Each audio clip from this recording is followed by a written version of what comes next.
Hello there and welcome to another episode of Wellbeing Matters. with Sue and Gareth from Better 24/7. Did you say I got it right this time? You did, you're doing well. Practice. Practice makes perfect. Well, this is number, hang on a minute, tell you what it is.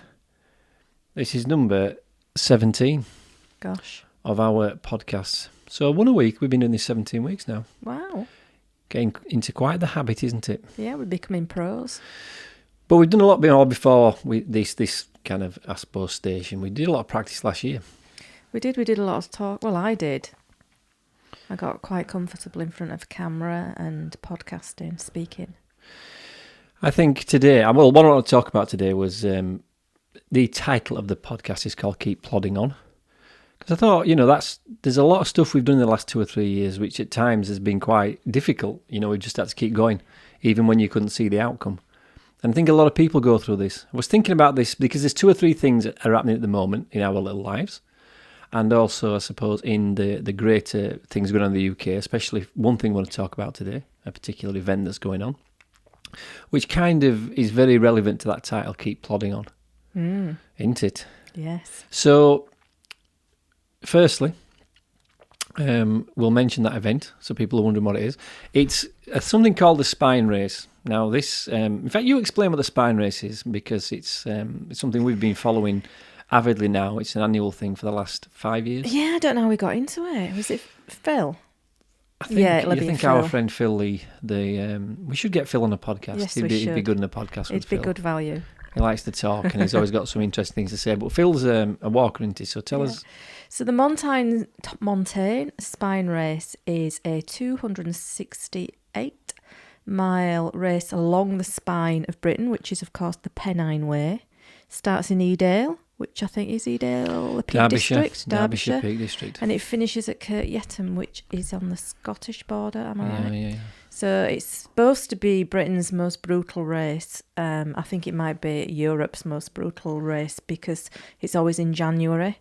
I think they like to have the weather that goes with it.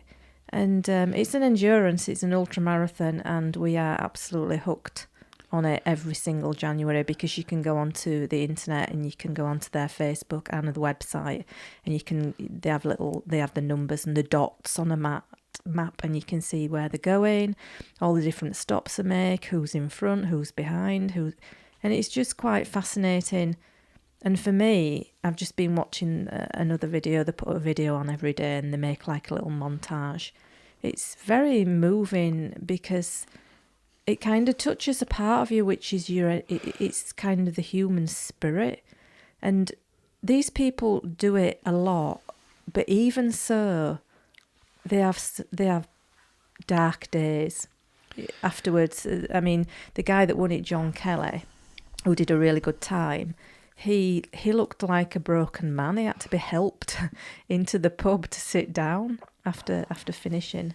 So to me, it's about the human spirit and endurance and what people can do, because there must be a lot of mindset around that route, the length of it more than anything. And I think there's a lot of parallels you can draw from the Spine Race for life, which is really what I want to try to do today in this podcast, because as well as talking about plodding on, I wanted to kind of give our regular listeners, and I know a few of you from different parts of the world, I wanted to give you kind of an idea of, we're kind of moving in a bit of different direction ourselves, and we made a decision this week, didn't we, I suppose, around Better 24/7, which I wanted to mention in this episode, so people that have listened to us since the start can understand where we're going.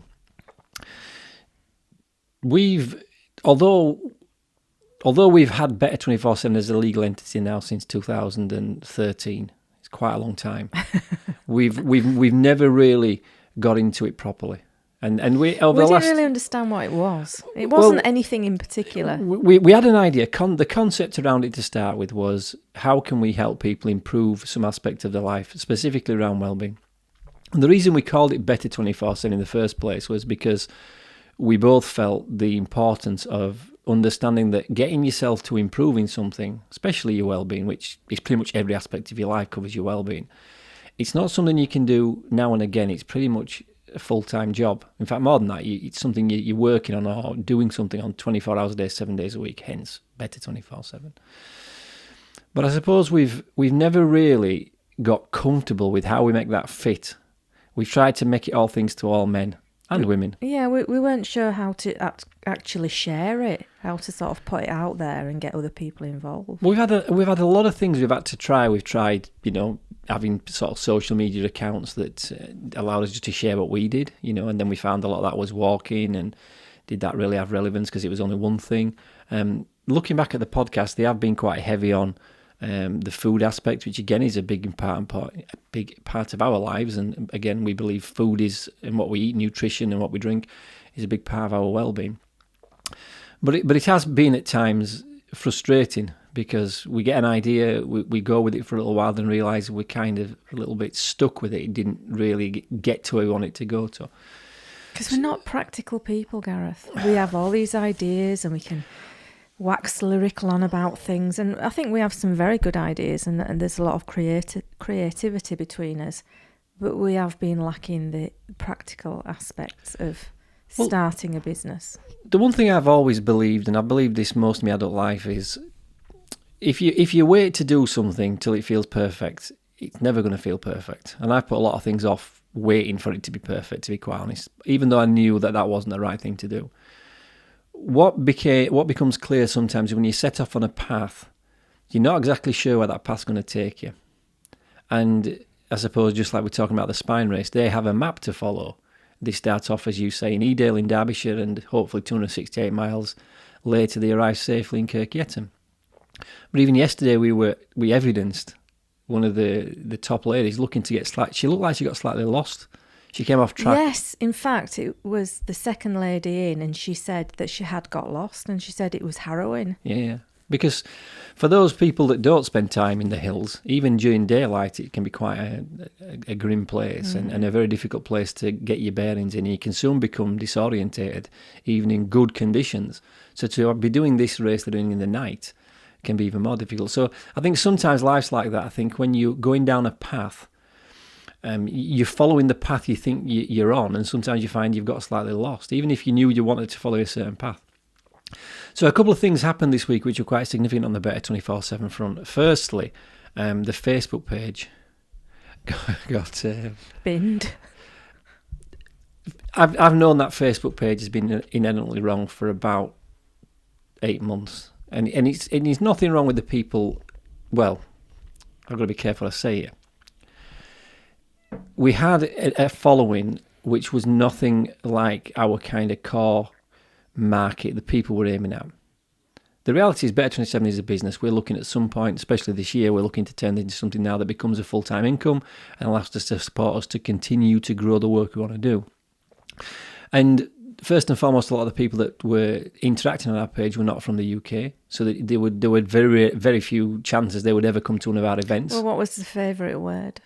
Well, I need to be careful how we discuss this, because I don't want to make it sound like I was unappreciative of these people and the following that we gained. But we gained a following of people that fell into a particular category. Now, if you listen to this and you're in business, there's a word that's quite a buzzword. It has been for a while now around clients. We don't call them clients, we call them our avatar. Who are the people we are aiming to work with, to offer services for. And the avatar of that particular page were people that were generally older. Mm-hmm. I think it was safe to say they were all probably over 60 years old. They were all female. They were all from America. And they were all very religious. And again, where did we find them from?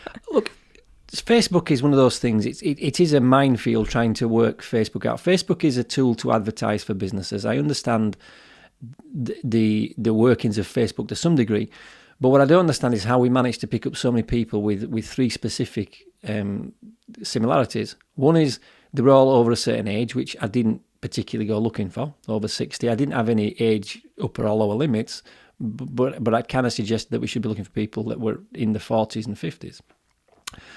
Secondly, I wanted a mixture of male and female. Most of these were female. And then thirdly, they all had the same interest, which was they had a very, very Christian side to them, which resulted in anything we posted, the comment was Amen. And I did get one or two kind of comments from people that I know in a slightly Mickey-taking way.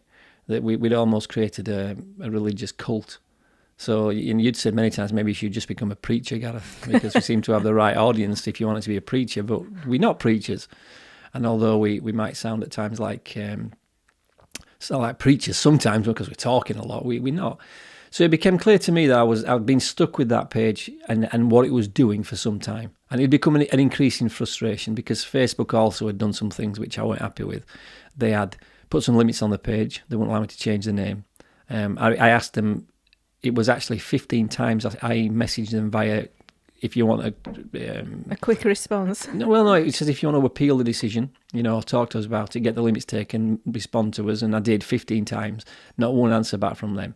And so I was completely pissed off with Facebook because we'd spent not an insignificant amount of money to create the 2,600 likes on that page, and it was getting good interaction, but it was false. So I think on Monday, I put a post on asking about New Year's resolutions. Have you got any? Do you want any help with them? What would you like? We got 2 likes on that page, on that post, sorry. One from somebody that I know, and then the other was from me. I liked it. So of the 2 likes, I was one of them we shouldn't count. So we got 1 like on that post. So mischievously, I suppose, but with intent, the next day I put a post on. And it was a post talking about, it had the word faith in it. Let your faith be greater than your fear. So again, that's, faith says what? Faith in yourself, faith in a system, faith in whatever. It didn't mean anything specific, it didn't say anything specifically religious, but the word faith clearly has religious connotations. And it, within 10 minutes of putting that up, it got 50 likes. A number of amens. And it just continued to roll all day. It got higher and higher. It got up to 150, 200. Somebody then put a comment on which basically said, yeah, because we serve a mighty God. And I just thought, you've missed the point of this post and you've pissed me off in the process. So as much as I wish all them people the very best wherever they do, and I'm very comfortable they have a religious belief, as I do, as a lot of people do, it was at that point I decided the page was coming down. So if you had to listen to this podcast and you were used to seeing the posts on Facebook, I'm afraid now you know why. You won't be seeing them anymore because that page has been deleted. And it felt good to delete it because we'd discussed this, haven't we? And Did you feel like putting a heavy bag down that you'd carried for ages? Yeah, look at you bringing it back around to hiking. I like that. But it's true. I was carrying that along because I was trying to make it fit. I suppose what I would say is I was trying to make the best of a bad job. So in effect, instead of I was trying to renovate the page by changing the content slightly, and it wasn't working. So sometimes when you can't renovate a place, you're best to you demolish need to it. demolish it. So that was demolished. And on the day after that, we then came up with a bit of a more of a focus on where we want to go with the business side of it.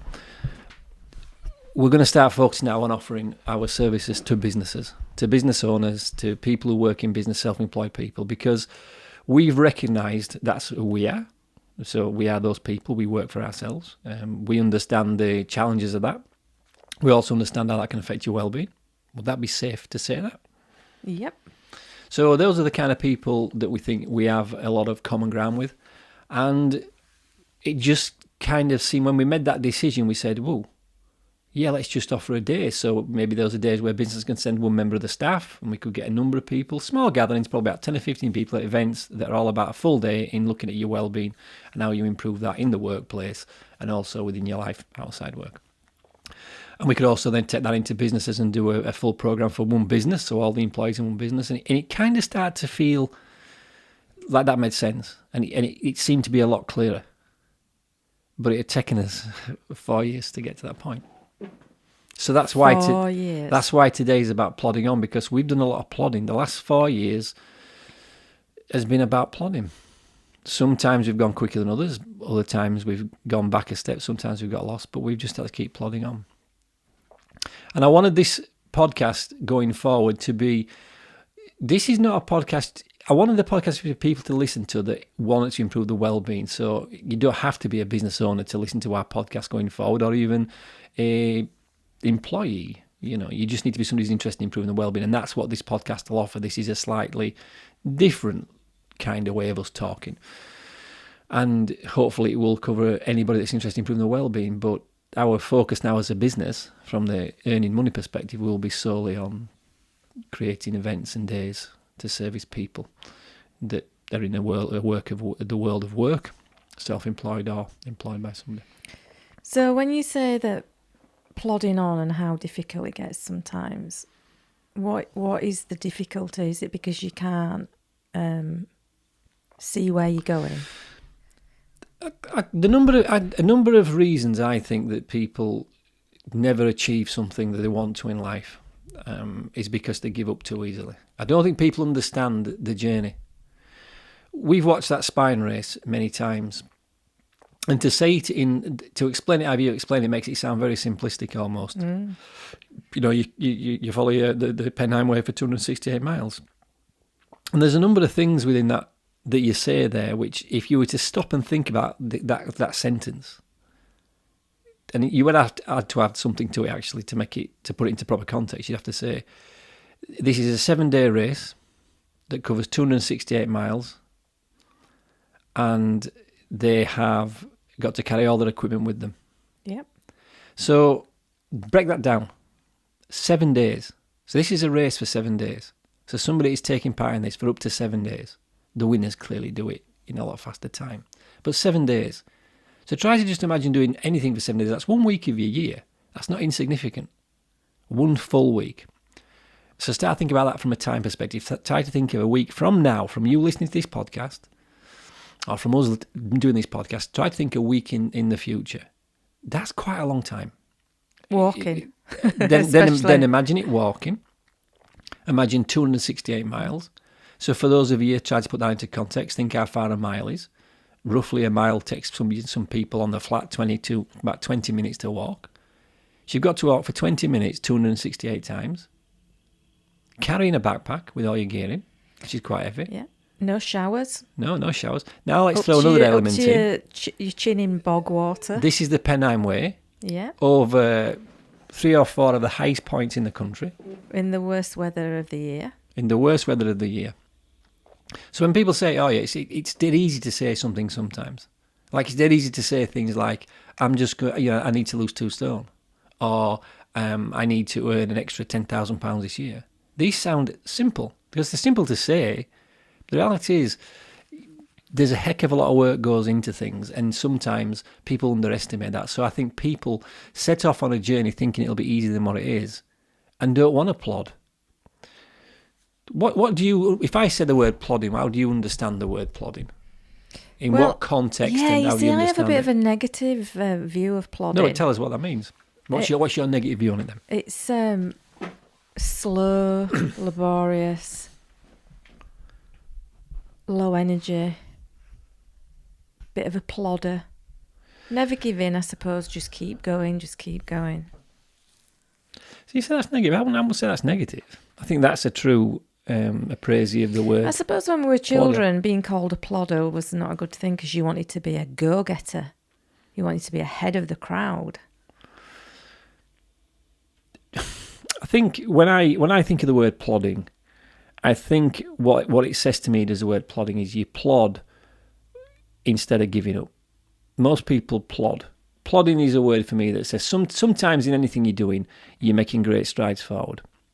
You're going really quickly. Everything's in flow. But every now and again it starts to feel difficult. And these are the times you want to quit something. So instead of quitting, you're much better plodding. Till you get your wind back and you get a second wind and you can go again and get faster.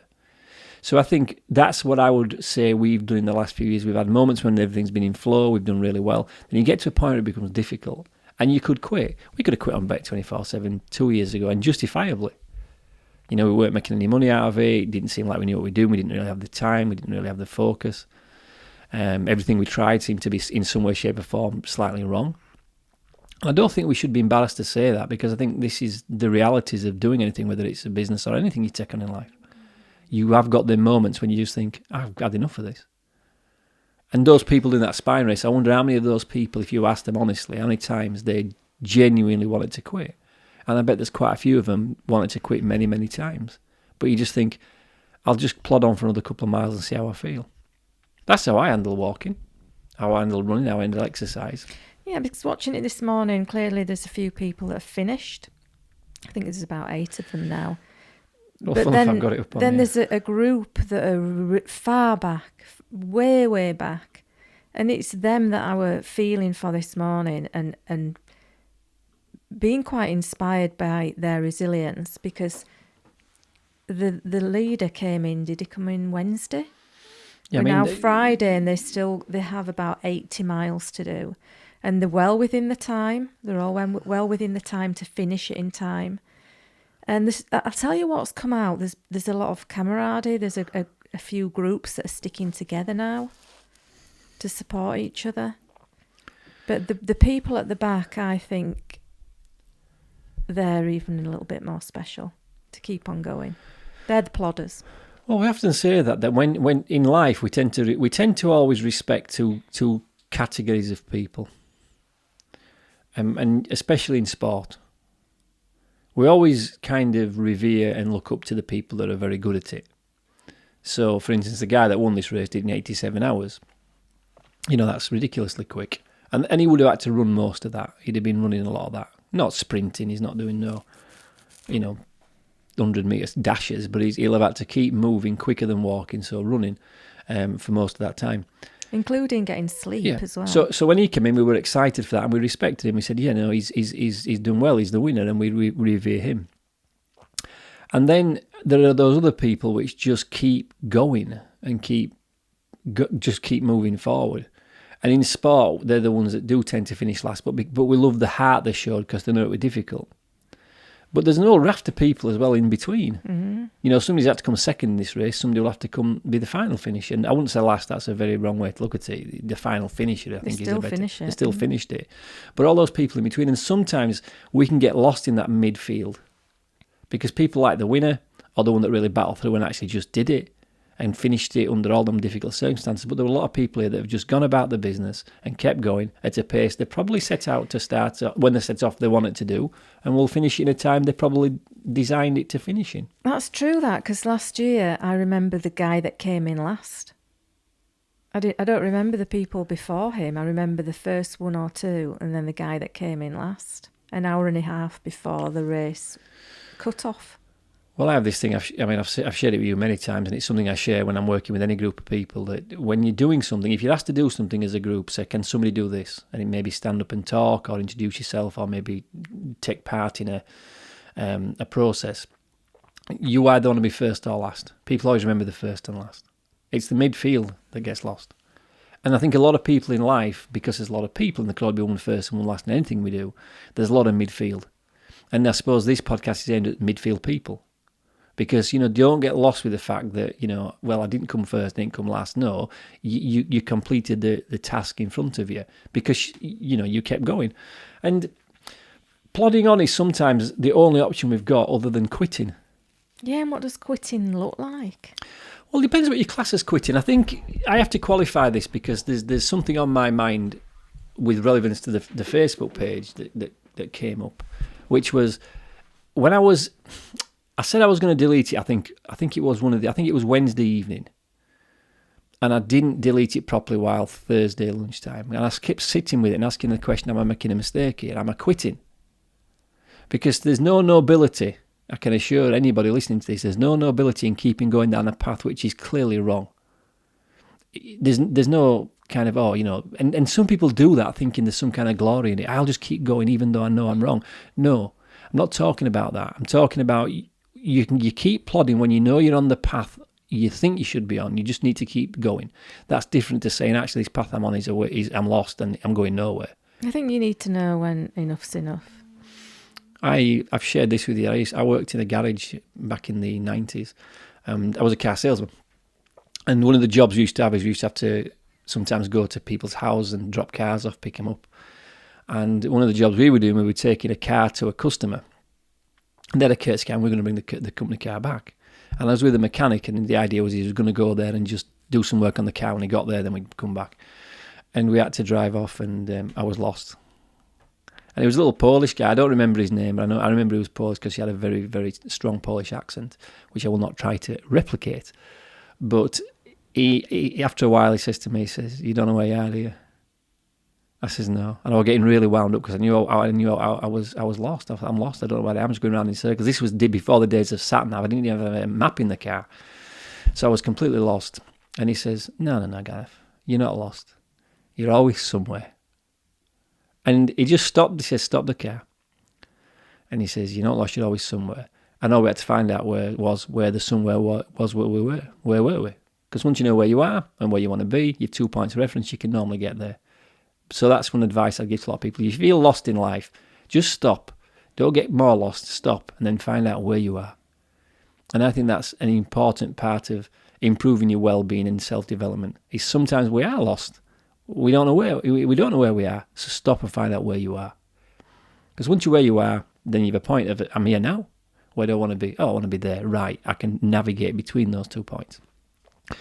So I think you've sometimes got to know when to quit something. I see a lot of people going down routes they just need to stop. And that's not me being negative. And people say, you shouldn't stop people with a dream. You're not quitting, are you? You're just changing direction. No, you have to recognise that path is not taking me where I want to be. Because people, you've got to back up your I want to be with evidence showing that you're going to actually go there. We've been out this morning for a walk, haven't we? We have. We did 3.5 miles. It's dark when we left. It was dark when we left. And Not it was much very lighter when we got back. And it was very wet on his way back. But for me, this morning, I felt I needed to get outside. Now, this morning, I've been running, and I've run now for the last 14 days consecutively. So I've had 14 days without a day off, and I didn't want a day off. Because one of the things I wanted to do was try to do 3 miles every day. It's part of a little kind of challenge I've set myself this year. So this morning I could have said, just leave it. It's only a day. I can pull it back next week. So today was a plodding day. It was about going out there and just doing what I know I needed to do. I didn't really have the energy for it. I could have found 101 reasons to stay in bed for another hour. But no, I got up and we went out and we plodded. So today we didn't run. We went quite quickly walking, but we didn't run. But we plodded. And today it's important that you plod. So because I know that's the right route for me, because I know the path I'm on this year, it's actually do 1,000 miles. And to do 1,000 miles a year, you have to do 2.72 miles a day. So I roughly worked that out to be 5k, 3 miles. So I do 3 miles every day to give myself a little bit of wriggle room for days when it isn't always possible. And some days, let's be realistic, it isn't always possible. So I think if you're going down a route and you're following a route and you're comfortable you're on the path, keep going. But if you're not on the right path, don't just keep battering on. I see it a lot in business. I see people in business doing the same stuff every year. I met somebody a few weeks back that I hadn't seen since 2012, and I'd only met this person once, still doing the same stuff. Who was that? Well, I'm not telling you. Yeah. Well, mainly, it's not important who it is because, if they happen to ever listen to this podcast, what I will say is the route they were going down, they hadn't seemed to move anywhere. They were still in the same place, quite stuck. Doing the same thing, clearly making some money out of it, but not ever getting to where they want it to be. And you just think, why are you still persisting with this when it's clearly not getting you where you want to be? So either you've got to consider you're on the wrong path, or you've certainly got the wrong vehicle for that terrain, if you like. Oh, yeah. You mean you're either in a Robin Reliant or a SUV? Yeah. Most people have got the best intentions for doing something. They're just not doing it right. They're not playing to the strengths and the skill sets.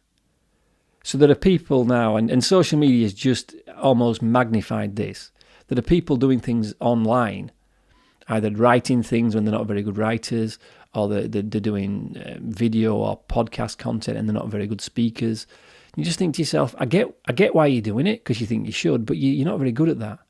But sometimes it's like I was always nervous in front of a video camera and speaking, and I thought it was a bit rubbish. But after I've been practicing and getting used to doing it, it became easier. Okay.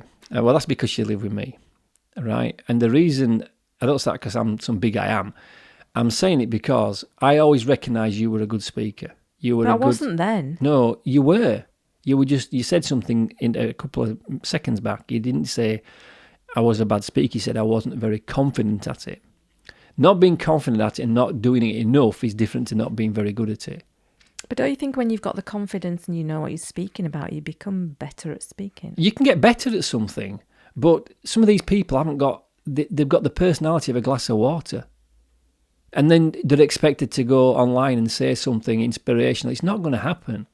And no matter how much practice you put in, what I would say is, right, we're getting a bit confused. Not confused yet. Right. I believe every single person has got a way to communicate which is their best way to communicate. So that could be, and it isn't just auditory. It doesn't have to be just verbal. It can be written. So some people are really good writers, but they're not very good speakers because they haven't got a very good personality. When you speak to them, I'm not saying they're bad people. It's just they haven't got a kind of engaging personality. They're quite monotone and boring, but they write really well.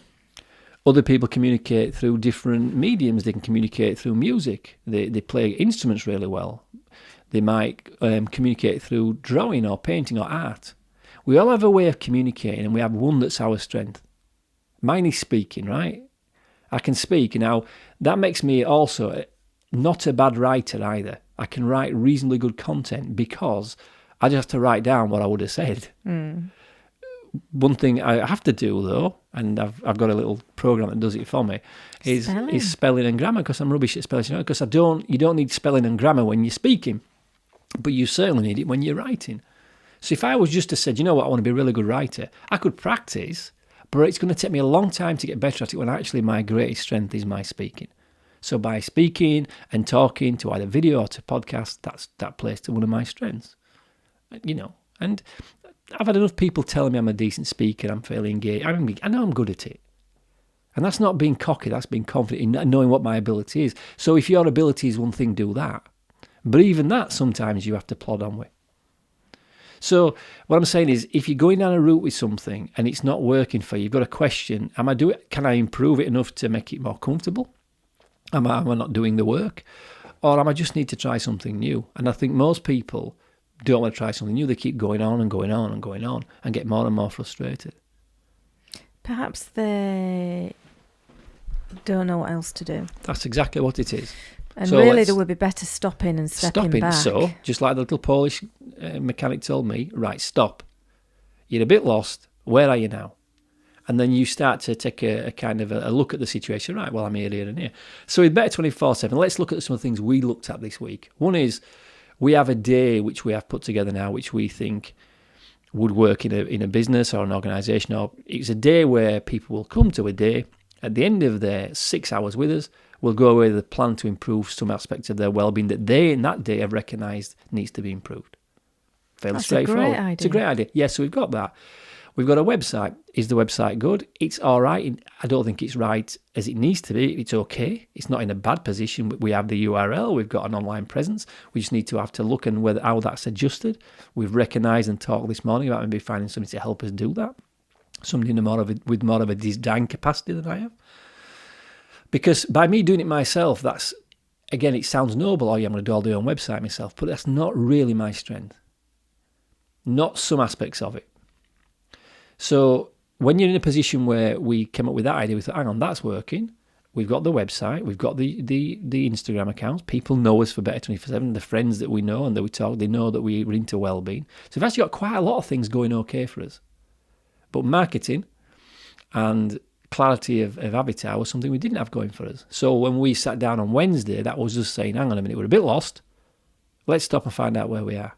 It didn't take us long to find out where we want it. No. And it didn't take us long to decide where we want it to be. So this process of stopping isn't you quitting, it's you saying, right, I'm just going to stop for a moment here. Where am I now lost? But even when you're on the right path, there are times you need to plod because you will feel tired, you will feel jaded, and you've just got to keep going. I found in the last probably 2 or 3 days, I've got a lot slower with my running, deliberately, because I realised I was getting a bit tired. You know, I'm getting my body back into running in winter because I took all December off pretty much. So I haven't run and getting back into it in January has not been that difficult, but I've realised now I'm having to give myself a little bit of an easier time some days. And I don't want to stop doing the 3 miles, so that's my challenge. I don't want to stop doing 3 miles a day, because I need that to get to the 1,000 miles. But equally, I don't want to ruin myself and become fed up and tired all the time. So this morning were perfect, because this morning we just went out and we walked. I can walk every day for 3 miles, goodness me, but some of the miles I want to run. I've seen you plodding probably last year. Shall I talk about your plodding? You're laughing at? I've always been called a plodder. But you are a plodder because you keep going. The one thing I've noticed you do really well, and I don't know whether it's, without trying to sound sexy, it's a female thing. You're very good at getting stuff done in the house.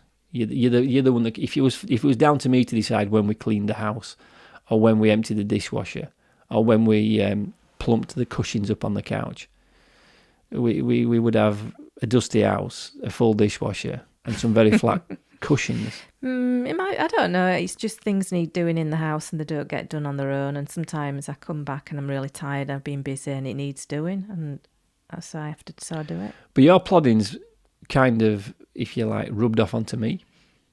Because the one thing I've realised now, I used to have this thing, and after we'd eaten dinner on an evening, I'd say, just leave it, we'll do it later. And we've started now to a stage where before we sit down and relax after dinner, we just throw the few bits and pieces in the dishwasher, tidy the kitchen up, job done. So what I'm saying is that plodding is something it's not a bad thing, is plodding. You might see it in a negative way. I think plodding is just keeping going. Because some days, you're really excited to do stuff. Like some days I'm really excited to clean the house. I genuinely am. I mean, I'm not saying that to... You don't look very convinced. I always love our house when it's clean. So some days I'm excited for that because I know what it'll look like. And also, especially if it's a Saturday when we tend to clean and I say, well, actually, once we've done that, we're going to do this. I get excited about doing the thing next. So I rush through it, I get it done, and I've got energy for it. Other days, just got to plod. But you've got to keep plodding. People quit too easily because they didn't understand the length of the journey. Nobody on that spine race is going to wake up one morning thinking, bloody hell, it's 268 miles. Did you know it was 268 miles? And they're not going to wake up and go, do you know what? That was really easy today. Today's been a right easy day. A woman came across the line, she was a second place woman, and she says, it's been tough, it has been brutal, but there were far more highs than lows. Ah. And that's, like any journey, you will always find there's far more highs than lows. Unfortunately, a bit like bad news in the press, the lows are always the ones that people kind of want to focus on. Don't focus on those. There'll always be lows in everything you do. But the highs are what we've got to look for. If you're in a position where you're doing something and it's not working for you, people quit, it's not working. Instead of asking a question, how could I do this? How can I ask a different question and feel differently about this? So, for instance, if you look at when we go walking sometimes, I ask a question when I go out sometimes, how can I enjoy this process? How can I enjoy this next bit? And I came up with a way of handling the 3 peaks of Yorkshire, which I think we've talked about on the podcast before, but it's 3 big hills in Yorkshire, Pennygent, Whernside and Ingleborough. You follow them in a circular route from a place called Horton in Ribblesdale. And it's 24 miles. And it's a very, very tough walk. People tell you it's tough. And then I worked something out about twice ago, so I've done it quite a few times now, is it's only really tough for about 4.5 hours out of the 12-hour day. It's when you go up, the hills are quite steep, but you've only got 3 of those hills to do, and they're not straight after one another. You've got quite a gap in between the hills. So all I do is when I get to the bottom of an hill, I just think, okay, I've got an hour and a half worth of grief here. I can handle an hour and a half worth of grief, can't I? You see, that's interesting, people's strategies, because my strategy, which I didn't even think I had one, I set off walking and I look at the path in front of me. I don't think of 26 miles. I don't think about Whernside.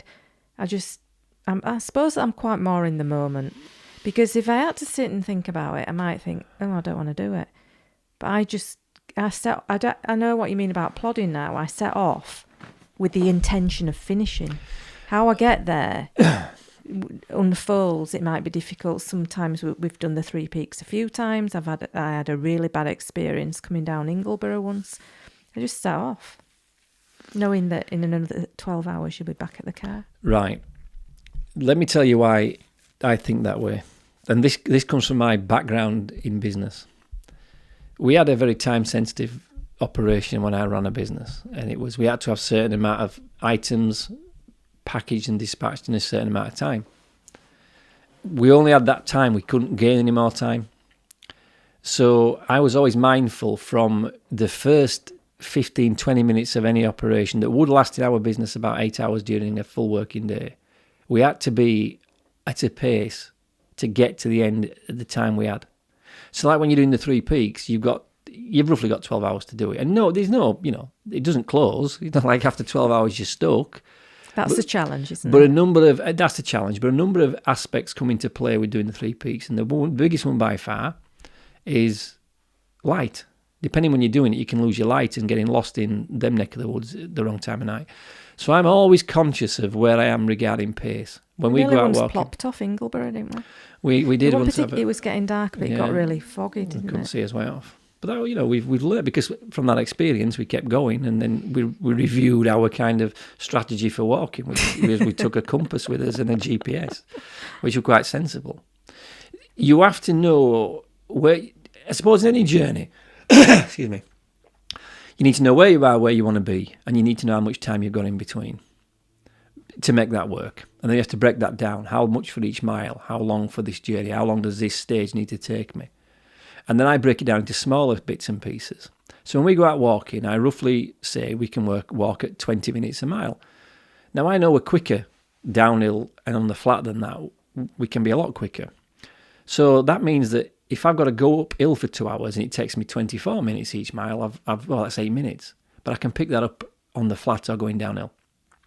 So I'm always monitoring. And this is part of plodding. Sometimes you have to do and keep going because you're actually getting a lot closer than you think you are. It might not feel like it. So by knowing where you are, where you want to be, and being able to monitor, and people don't do that. It gets difficult in the stop. They never sit back and think, well, actually, how far have I got? Have I done the hardest bit yet? I believe this year for Better 24/7 is going to be a great year, simply because a lot of things are starting to align now. We're doing a lot more work with people that we weren't doing work with 12 or 18 months ago. We're trying different things. We're getting much better at presentation because we're good anyway at it, but we're getting better because we're doing it very regularly with me and my school kids, and you've got some of your yoga classes. You're improving all the time. So recognising that plodding is not a bad thing and is necessary is an important part of moving forward. Because you cannot look at improving your well-being and say, I'll just do it on a Saturday morning. I'll just do it once a month. That doesn't do it. It's 24 hours a day, 7 days a week. Every choice you make has got a consequence, and that consequence will take you nearer or further away from where you want to be. The next time you have a meal, you can decide, actually, I'm not going to have that glass of Coke. I might have Diet Coke. I still suggest you drink Coke at all. We do not, in any way, shape, or form on this podcast. What's the word? We don't agree. We don't recommend Coca-Cola to anybody. Drink water. But the next meal can make a decision that's going to improve your aspect, improve your well-being. The next time you go to bed, you can sleep better. The next time you interact with one of the members of your family or a colleague at work, you can look and make that choice different to improve that situation and have a better outcome. So 24 hours, 7 days a week is what well-being needs to be looked at, because everything else is 24/7. Sickness is 24/7. Yeah, I don't get a day off. You don't get that day off. It's a bank holiday. Cancer's taking a day off today.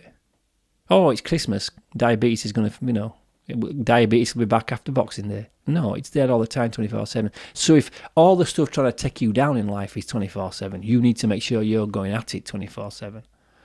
And if you work in business, most people, especially business owners, run themselves into the ground to run the business and are forgetting, hang on a minute here, what about you? How can you run a business if you're not healthy, if your well-being's not good?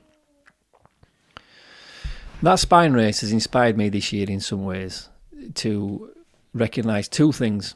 One is I'm not that bothered about doing 268 miles up a spine. And a couple of years ago I did consider I'd like to do that. I'd never considered the full one, but there is a spine fusion, which is just a horse, which is 108 miles. It's only 108 miles.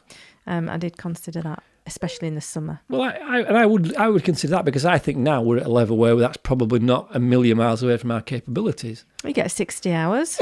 Could walk it backwards. Susan, it's still a tough trek.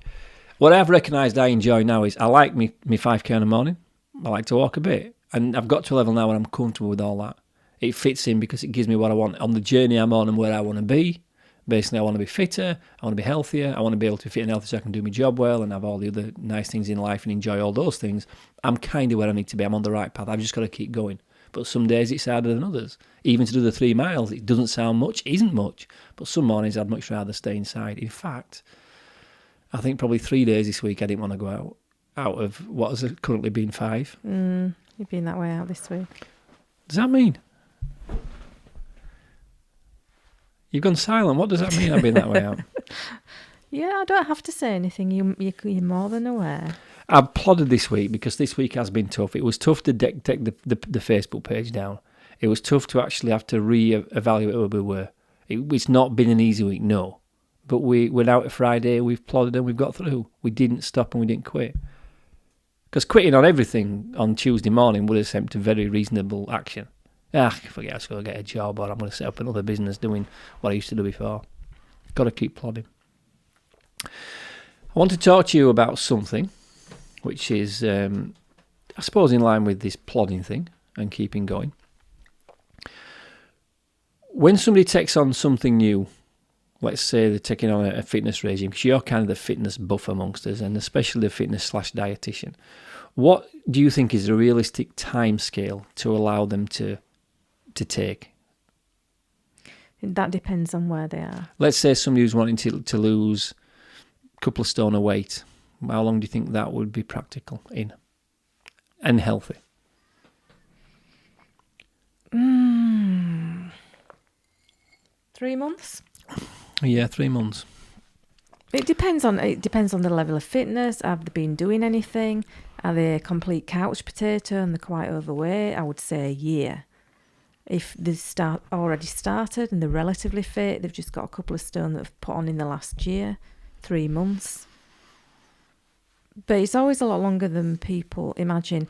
You're best to take a long period of time. If you've got any substantial amount of weight to lose, you're best to take as long as you can, because during that time you're establishing habits. Yeah, and I that's know, important. I'm just going to add this, I'm not going to bore people with the fact that I've stopped drinking for 6 months tomorrow. But the longer you go, the more comfortable you become with your habits.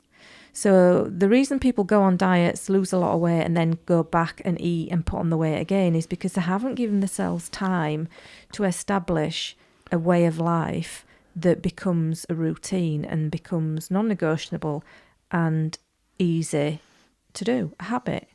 So you have to ingrain habits in you. And, like...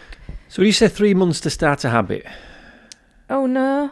I think for something... No, for it to become a habit, is it? Because there is, but people say 3 months. No, they don't say that long.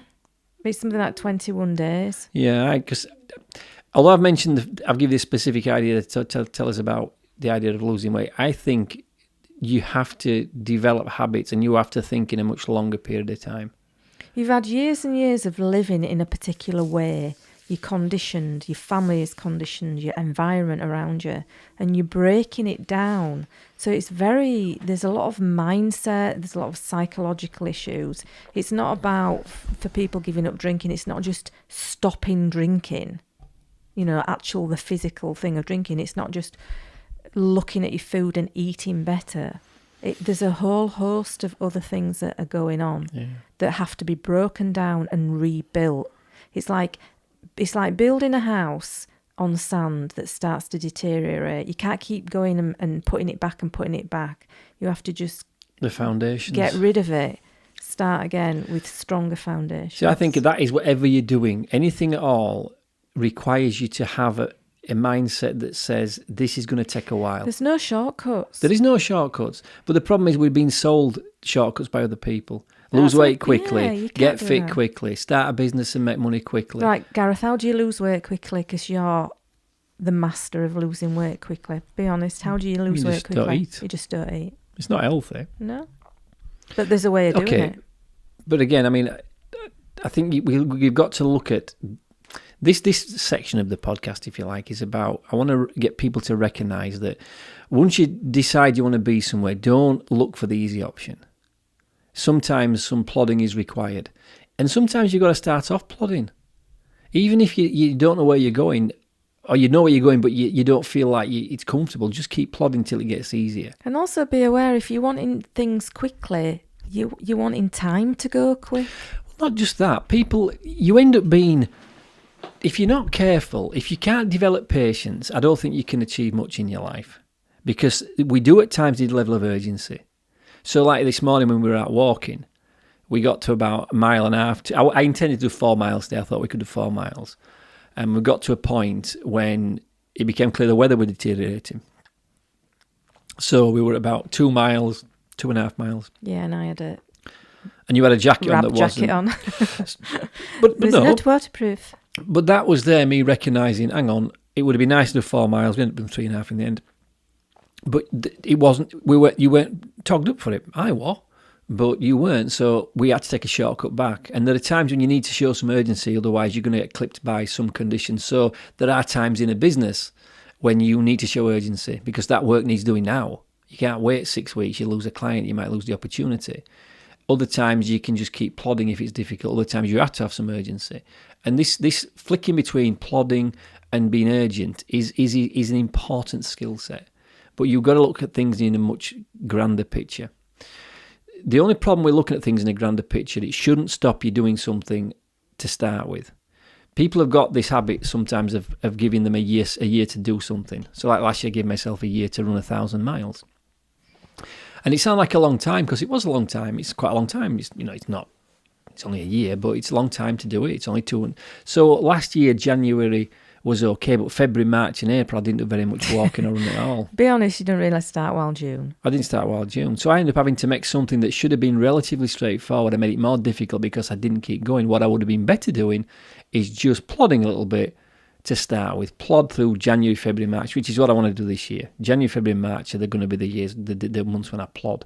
I will not be taking any days off. I will be either running or walking a minimum of 3 miles every single day from January, February and March. And for those who want to follow me, I'm on Strava, Gareth Boot, athlete. Ultramarathon runner. But, and I'm posting the stuff on my personal Instagram account, again, at Gareth Boot, Instagram and Twitter. So it's making me accountable because every day now I put a picture on there of me out walking or out running. So what I'm saying is, if you are in a position where you've allowed yourself a lot of time, which I think you should, don't use the first 2 or 3 months just to kind of pontificate and take it easy. Otherwise, you'll make it harder at the end.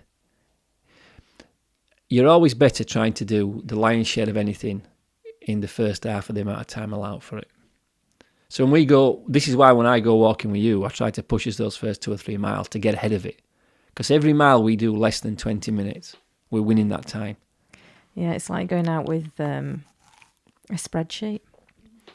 A human spreadsheet. I have a watch. We've done so many miles. We've done so many minutes a mile. Yeah. That mile was a good mile. Well, a good mile. Well, that mile wasn't so great, but for going up, that was quite a good mile. So we've got this to do and that to do.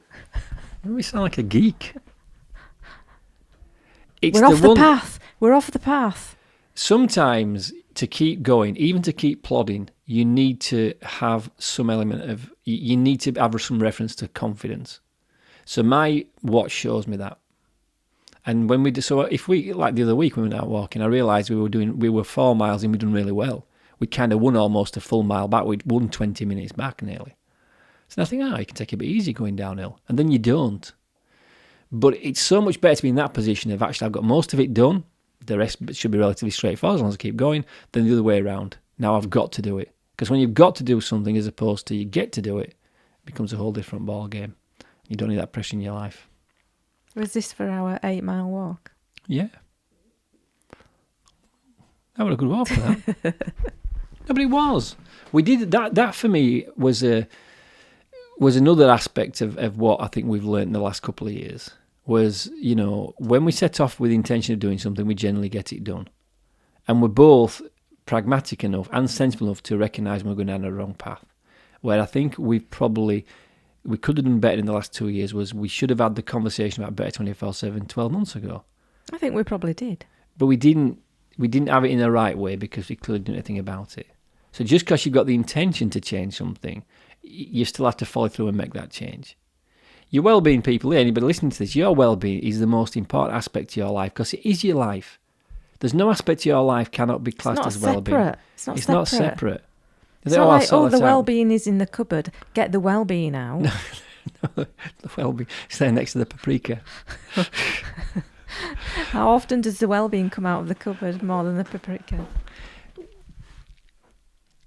We're taking a different tack now. Some of the stuff we're going to be talking about is going to be a little bit more kind of focused on businesses, but these podcasts will be open to anybody because there is no difference between work life. There's no business and home. we put them into brackets. It's all life. But how you are everywhere. If you're healthy, you're healthy at work, you're healthy at home, so you're healthy at work, rest and play, as the people at Mars Bar like to say. But if you are not healthy and you want to do something about it, that affects everything. Because how we behave at work, how we behave when we're home, how we behave when we're sleeping, how we behave in our leisure time, all these things are relevant to improving or making your well-being better. What have you got on today, Out? Yeah, I've got a little bit of work later on. So, I've got lots to do. So you've got plenty to do? Plenty to do. So just plod on. So if you like what you've heard and you don't subscribe to the podcast, please consider doing so. You can contact us through our website, better247.com, with any questions. We will inform you if another Facebook page appears. And if, by the way, if you're looking for Susan Cowlishaw, you might struggle. And if you find me, don't wonder why I haven't blogged for months. Gareth has to kidnap me to get me on Facebook. Well, you're doing good. If you want to see about Susan's own particular stuff, it is Susan Cowlishaw. Is it susancowlishaw.com? Yes. Mine's garethbood.com if you want to look at my kind of personal stuff and businessy stuff around that. But Better27, if you have any questions around wellbeing that you want us to answer or something you'd like to discuss in the podcast, we'd love to hear from you. And subscribe. And we've asked it a few times before. Nobody seems to be listening. Get yourself onto Apple iTunes and give us some 5-star reviews. I'm sure if you've listened to it this far and you've got 57 minutes into this podcast, you must agree that at least we must be doing something that's interesting. So please tell the rest of the world that there are more people listen. Susan, thank you again for your time today. Friday we've had to do it this week because we were very busy on Tuesday and Wednesday and Thursday. So hopefully we'll get back to next Wednesday being the podcast day. But thank you for your time. Let's get into the rest of the day. And for you lot that have listened, thank you. And until the next podcast. Bye-bye. Take care.